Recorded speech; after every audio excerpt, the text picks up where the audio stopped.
فاسألوا أهل الذكر إن كنتم لا تعلمون.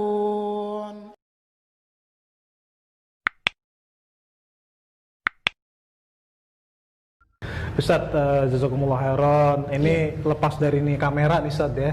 Anda yang seneng yang jelas dari kemarin Pangeran ngabarin Ustadz mau datang itu udah sangat berbesar hati, berbunga-bunga karena mau kedatangan ya Ana sih mau bergairah sedikit nih, sahabat lama waktu dari Jember, Masya Allah.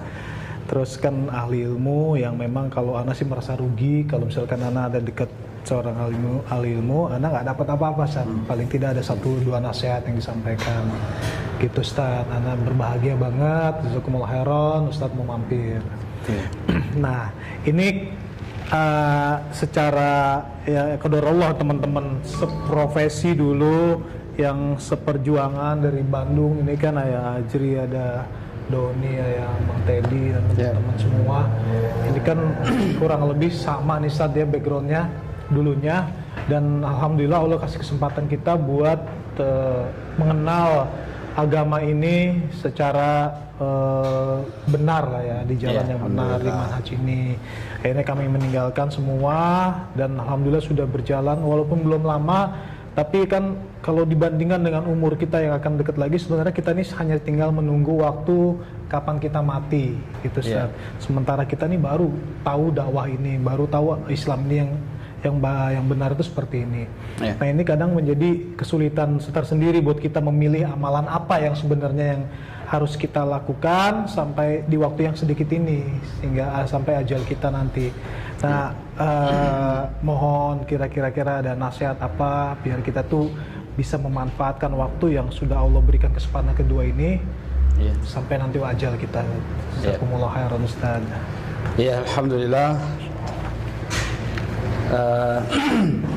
Pertama alhamdulillah salatu wassalamu ala Rasulillah wa ala alihi wa sahbihi wasallam.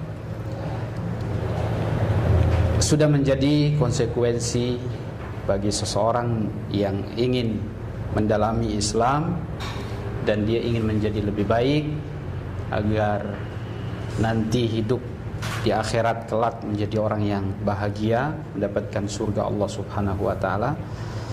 Maka siapapun dia profesinya, mau sebagai seorang ustadz atau seorang muslim biasa yang bukan ustadz, siapa saja yang kalau dia memang mau menjadi orang yang baik, muslim yang taat kepada Allah Subhanahu wa taala, maka ketika dia setelah mengenal Islam yang benar, sunnah ini ya, hijrah dari jahiliyah kepada iman, kepada kebaikan, ketaatan, maka yang pertama saya ingin ingatkan kepada kita semua adalah istiqomah.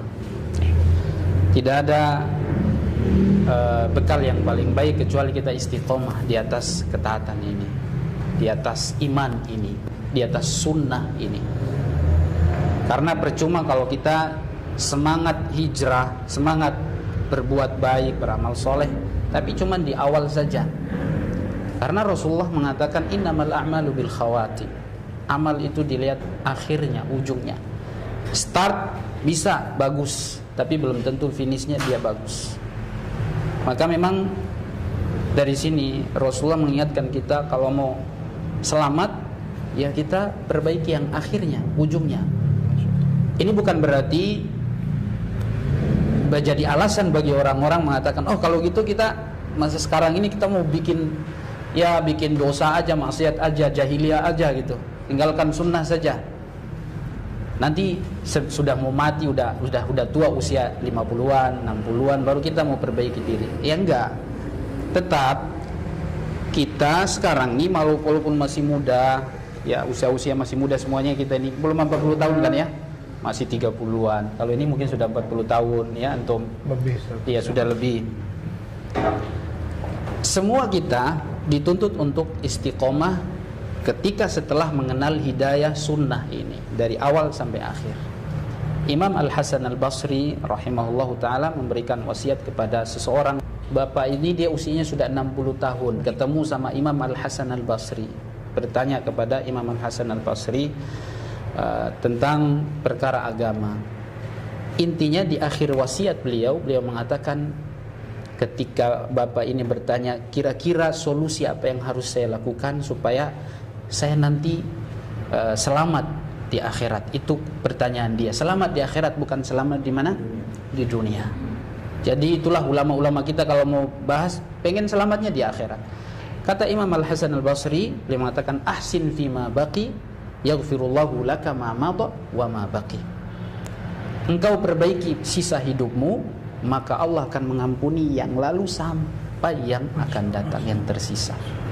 Tapi kalau kebalikannya, kita berbuat jahat, maksiat di akhir usia kita, maka yang pertama ini walaupun baik, tidak ada nilainya. Tidak akan dibalas. Bukan tidak dibalas, maksudnya tidak akan berpahala, tidak akan mendapatkan balasan yang baik. Sama juga dalam sebuah hadis riwayat Imam Bukhari dan Imam Muslim, Abdullah bin Abbas pernah bertanya kepada Rasulullah SAW, ya Rasulullah, anu akhadhu bima amilna fil jahiliyah. Ya Rasul, apakah kita ini akan dihukum atas perbuatan kita zaman jahiliyah yang kita lakukan? Maka Rasulullah mengatakan, man ahsana fil islami, ya, man ahsana fil islami yu'amal atau yujza bima amila fil jahiliyah, atau yughfaru lahu bima amila fil jahiliyah. Rasulullah mengatakan, barang siapa yang memperbaiki amal ibadahnya di akhir ini, di akhir usianya, maka Allah Subhanahu wa taala akan mengampuni dosa-dosanya di zaman jahiliyah. Wa man asaa fil jahiliyah fil islami, kalau dia sudah masuk Islam tapi dia berbuat buruk, maksiat, dosa, kata Rasulullah, ukhidha bil awal wal akhir, dia akan dihukum dari yang pertama sampai yang terakhir.